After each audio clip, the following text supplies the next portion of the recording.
An almond-colored man with a mustache and goatee jumped out, wearing a brown UPS uniform and sunglasses.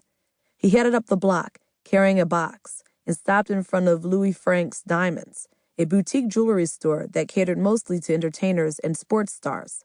Roman rang the bell and looked up at the security camera, lifting the box until a buzzer went off, unlocking the door. He pulled it open and used his foot as a wedge to keep it unlocked. Within seconds, Denny was at Roman's side, wearing a black ski mask. He pulled a large semi-automatic handgun from his waistband. Roman quickly removed his sunglasses and pulled down his brown skull cap, which turned out to be a ski mask as well. He opened the box, removing a sawed-off shotgun along with a large black satchel. Locked and loaded, they stepped into the jewelry store, which only had 2 customers, Sasha and Paris, and 4 employees, including the security guard. "Okay, everyone, hands up! This is a robbery!" Roman announced, taking charge. He slid a shell into the shotgun chamber and pointed it at a female employee's head when she reached for a security button. "You don't want to die, do you, lady?" "No." The woman shook her head, pulling back her hand. Roman glanced over at Denny, who had already disarmed the security guard and zip-tied his hands. He tossed him the satchel. "Time to go to work, cuz." Suddenly, the store was rocked by a startling crash.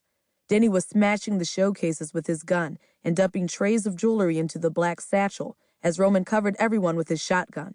They were moving fast. Clearly, this was not their first robbery. As Denny smashed and grabbed, he was making his way toward the Duncan cousins.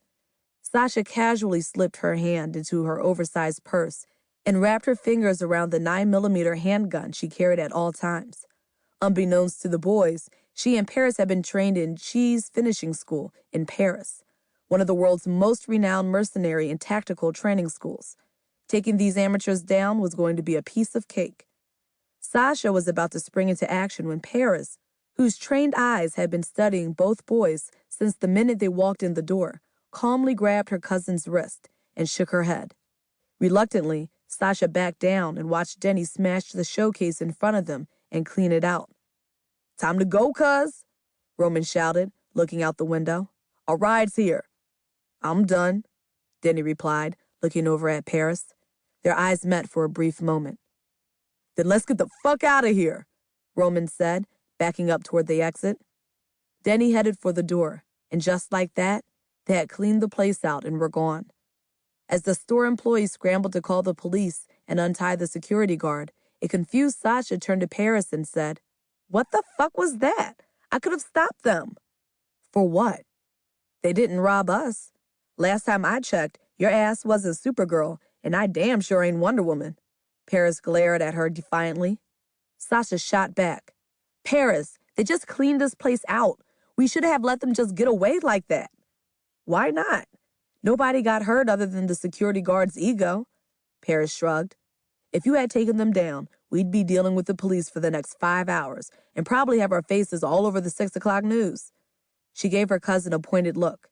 "And who the hell was going to explain that to my mother and father? 'Cause it damn sure wasn't going to be me." Paris's words hit Sasha hard as she glanced around the room. "Now that you put it like that, I'm sure this place is heavily insured." "Exactly. Besides, I got a feeling we're going to see those two again real soon." Paris flicked the postcard Denny had given her earlier and smiled knowingly. Nevada. Chapter 1. Oh my God, that was so much fun. Paris and Sasha are going to be so jealous when they see these pictures on Instagram, Uncle Rio shouted, showing off the selfie he'd taken as we walked toward the parking lot. I had spent the entire day at Splish Splash with Rio, Kia, Danielle, my dad, and his girlfriend, Marie. "Aren't you glad you came now, Nevada?" "Yeah, it was a blast," I replied, checking out Danielle and Kia's backsides, which were barely covered by their bikinis, as I walked a few feet behind them. I tried to be subtle about my gaze, but when I glanced over at my dad, he gave me the look, letting me know I was busted.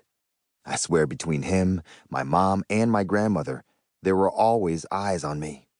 I was just thankful that Marie didn't notice, because Danielle and Kia worked for her, and I didn't want her to think I was some disrespectful pervert. Thanks to Uncle Rio's